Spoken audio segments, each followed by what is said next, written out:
औज़ुबिल्लाहि मिनश्शैतानिर्रजीम बिस्मिल्लाहिर्रहमानिर्रहीम।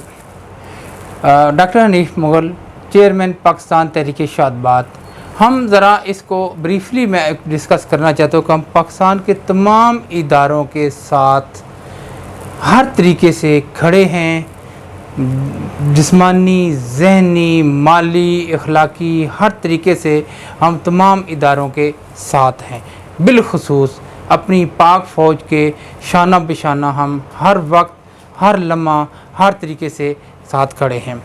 हमारी पाक फ़ौज जिस तरह एक कुर्बानियाँ दे रही है, दहशतगर्दी के ख़िलाफ़ नबर्द आज़मा है, इसकी मिसाल पूरी दुनिया में कहीं नहीं मिलती। और ये अब बदकिस्मती ये है कि अपने ही मुल्क के अंदर ये सारा कुछ हो रहा है। और कल जिसा DG/ISPR साहब ने ब्रीफली हर एक चीज़ पे खुल के नज़र डाली है, खुल के ब्रीफ़ किया है, खुल के बताया है कि इसकी ये वजूहात हैं, ये वजूहात हैं, ये बहुत ऐसा इक़दाम है और बहुत सारे लोगों की आंखें खुल गई हैं। तो मैं आप तमाम इदारों से गुजारिश करूँगा कि हमें बताएं कि हम आपकी कैसे खिदमत की जाए। अगरचे हम अपनी मदद आपके तहत अपने तहीं हम जितना भी हमें नॉलेज है हम अपने लोगों को बताते हैं, ब्रीफ़ करते हैं और उनको समझाते भी हैं, लेकिन फिर भी वार स्ट्रेटजी एक अलग पूरी कहानी होती है, अलग पूरा एक सिस्टम होता है। तो हम उनसे गुजारिश करते हैं कि हमें बताया जाए, हमें ब्रीफ़ किया जाए कि हम किस तरह, ऐसा तो नहीं है कि हमारे जो मासूम लोग हैं उनको ब्रेन वाश किया गया है दहशतगर्दों की तरफ से और उनको सोशल मीडिया का सहारा लेके वीडियोज़ उल्टी सीधी वीडियो डाल के लोगों को बदगुमान किया गया है।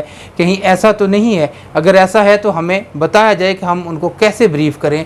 अलग एक पूरी स्टोरी हमें सारे तरीके से बताए जाएँ ताकि हम लोगों को मोटिवेट करें। हम छोटी छोटी कारण मीटिंग करें, हम उनको बुलाएं, हम उनके पास जाएं और उनको समझाएं कि ये ऐसा नहीं है, ऐसा है। क्योंकि जिस तरह अब ये दहशतगर्दी में इजाफ़ा हो रहा है और रोज़ बरोज़ हमारी शहादतों की तादाद ज़्यादा हो जा रही है, ये किसी भी लम्हे ख़ास करके पाकिस्तान तहरीक-ए-शादबाद के चेयरमैन की हैसियत से हमें काबिल कबूल नहीं है। ये हमारे बच्चे इसलिए जवान नहीं होते, इसलिए बड़े नहीं होते, इनको माएँ इसलिए नहीं पालती कि अपनी सरहदों के अंदर इनको शहीद कर दिया जाए। ये कभी भी नहीं हो सकता।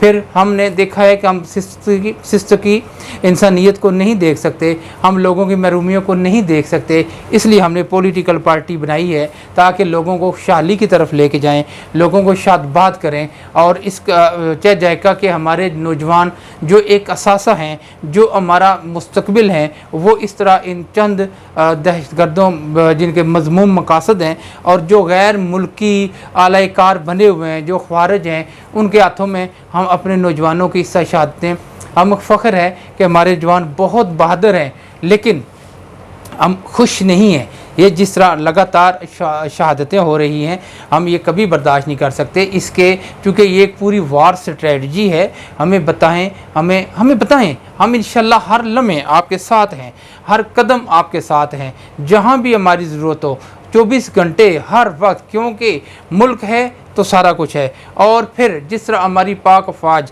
ये रात दिन सरहदों पे, मुल्क के अंदर हर जगह अलर्ट है, मेहनत कर रही है, ड्यूटी कर रही है। ये वक्त है कि हर बंदा, हर बच्चा, हर बुज़ुर्ग, चाहे वो किसी भी तबके से तल्लक है, किसी भी कम्यूनिटी से तल्लक है, किसी भी मज़हब मसलक से तल्लक है, उनको चाहिए कि अभी ये सारे खुल के अपनी फ़ौज के साथ शाना बिशाना खड़े हों। हम तो खड़े हैं और मैं देखता हूँ जो हमारे अवाम है ये बिल्कुल फ़ौज के साथ शीशा पलाई हुई दीवार हैं, लेकिन चंद शरपसंद अनासर जो होते हैं वो भी माशरे में ही होते हैं, वो भी सफ़ों में ही होते हैं, लेकिन उन्होंने बेस बदले होते हैं, जिसको पहचानना बहुत ज़रूरी है। और हम इंशाअल्लाह उनका कलम कमा करेंगे। हम उनको सियासी तौर पे, इखलाकी तौर पे, मुआशी तौर पे हम उनको सामने भी लाएंगे और लोगों को बताएंगे भी कि ये जो है, ये लोग हैं, इनसे बचें और आप इस तरह से अपना बयानिया सही करें। क्योंकि हमारे जो नौजवान हैं इनमें फ्रस्ट्रेशन मौजूद है, ज़ाहिर है एक बेरोज़गारी है, बदअमनी है, सारा कुछ है। और वो लोग शायद उनको इस चीज़ का सहारा ले के इनको वर्गला लेते हूँ और उनको दहशतगर्द तंजीमों में शामिल कर लेते हूँ। ऐसा इंशाअल्लाह हम नहीं होने देंगे, क्योंकि पाकिस्तान है तो सारा कुछ है। पाकिस्तान तहरीक-ए-शादबाद का ये दो टोक मौक़िफ़ है कि हम शादबाद करें कि मुल्क को किस तरह तालीम के ज़रिए, सेहत के ज़रिए, روزگار کے ذریعے اور انصاف کے ذریعے، جہاں پہ سب لوگوں کے لیے برابر حقوق ہوں گے، سب کے لیے تعلیم ہوگی، سب کے لیے صحت ہوگی، سب کے لیے روزگار ہوگا، اور انشاءاللہ یہ جو بچوں کے نوجوانوں کے اندر مایوسی چھائی ہوئی ہے، اس مایوسی کو ہم امید میں بدل دیں گے۔ یہ جو محرومیاں ہیں ان کو ہم محرومی کو ختم کر کے ایک انشاءاللہ بہترین قوم بنائیں گے، اور ان کو اپنے ملک کے لیے کام کرنے کا ہم ان کو موقع دیں گے، اور ان کی جتنی بھی یہ مایوسیاں ہیں، محرومیاں ہیں، ان کو ہم مواقع میں بدل دیں گے انشاءاللہ۔ یعنی جتنے بھی مسائل ہیں ہم مسائل کو وسائل میں بدل دیں گے، اور یہی ہمارا ملک الحمدللہ جو ایک سونے کی چڑیا ہے، ہم اس کو سونے کا باز بنا دیں گے تاکہ اس کی طرف کوئی میلی نظر سے نہ دیکھ سکے۔ مجھے امید ہے کہ میرے جتنے لوگ میری بات کو سنیں گے وہ اس پہ عمل کریں گے، اور اگر ممکن ہو تو ہمیں تھوڑا سا بریف کر دیا جائے تاکہ ہم لوگوں کو اور اچھے طریقے سے بتا سکیں۔ پاکستان زندہ باد، پاک فوج زندہ باد۔